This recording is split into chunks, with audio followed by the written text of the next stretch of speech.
Ontario's $15 minimum wage might not sit well with the restaurant patrons. One of the country's leading restaurant consultancies says increasing costs could boost the cost of a meal by more than 20%. The 15 Group is suggesting restaurants add a surcharge to the bill. Make it clear who's to blame. Joining us now for the WynneTax is 15 Group President David Hopkins. Good to have you with us. Great to be here. Thank you. Now, we looked at the list of all of the restaurants and the companies that are under your banner. That's a large collection of the industry in this country. Yeah. Are you genuinely going to go ahead with a 20% WynneTax on my bill? No, we are not.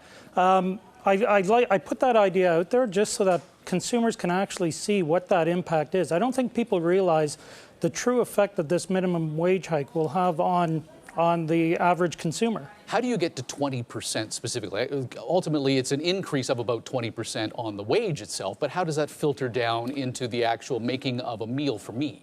Well, it's an increase of 32% by 2019 on wages. Right. It's on minimum wage, but I mean, don't kid yourself, that's going to filter through all wages.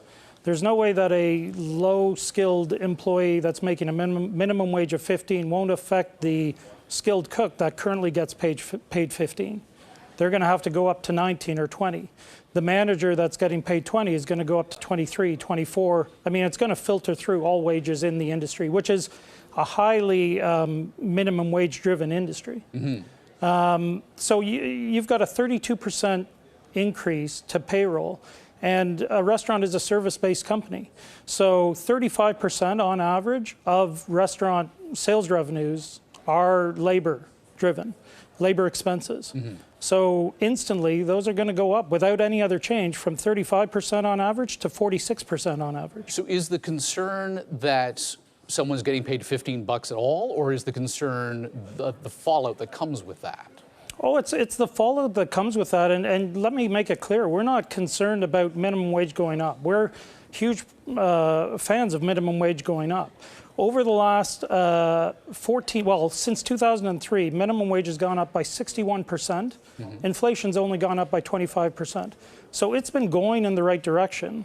The problem we have is that it's going up now by 32% in 18 months. What if they phased it in? Would you be comfortable with that? If they phased it in, you know what? No problem. The problem we have is that it's going in instantly. The only way that restaurants can combat it is to pass it on to consumers. And in reality, it will be a 20% price increase if you just want to flat out combat the hit to your bottom line. And most restaurants, especially the ones we deal with, we work at the 15 Group. Our whole goal is to make restaurants more profit. So the industry average, I think, is like 4.6%. Our clients can get up to 9, 10% or even more. So our goal is to increase profit, but the problem is that that's going to instantly drop from 10% to 0 for our clients. And we're dealing with the smaller clients, right? The big restaurant companies can probably manage this hit. Right, I'm not crying about McDonald's having to pay somebody absolutely a not. wage. McDonald's, Tim Hortons, they're going to be able to manage it. It's the small 5-unit coffee shop chain or the small quick serve operation that's going to bear the brunt of this. And I go into a restaurant, I drop $100 on dinner. Now I'm dropping 120. Yeah. Okay. Not okay, but well, it's the cost of doing business Yeah. if I want to get a meal out in this province. Yeah, it is. So you're going to be paying 120 instead, but keep in mind you're also paying 13% HST on that price increase. You're also tipping the servers on that price increase. So it's actually a 26% hit to you, the average consumer. Was the province in contact with the restaurant associations on this before they made the move? You know what? I have no idea, but I'm assuming there's no way they could have been. Like when I say this will be devastating to the restaurant industry, it's going to be devastating to the restaurant industry. So why not just slap that 20% WynneTax on? You said you were joking about it, but why not be serious about it? You know what? Because I think that's going to highlight to the consumer, if we slap that tax on, which in theory I think would make it great for the consumer to see, the consumer is going to be paying a 20% WynneTax, a 13% HST, and 15 to 20% tip when they go to a restaurant. That's 50% more on their bill. So we think that'll instantly create a decline in restaurant visits. So what we want to do with our clients and what we're encouraging is a more creative way to try and find a solution. What's that? Well, it could be a small price increase, but not necessarily across the board price increase. You can be more creative in how you engineer your menu, what items you put up and by how much, and others you leave the same, just so that you don't have as big a sticker shock to your menu. What kind of products on a menu can have that price elasticity that the consumer is willing to pay?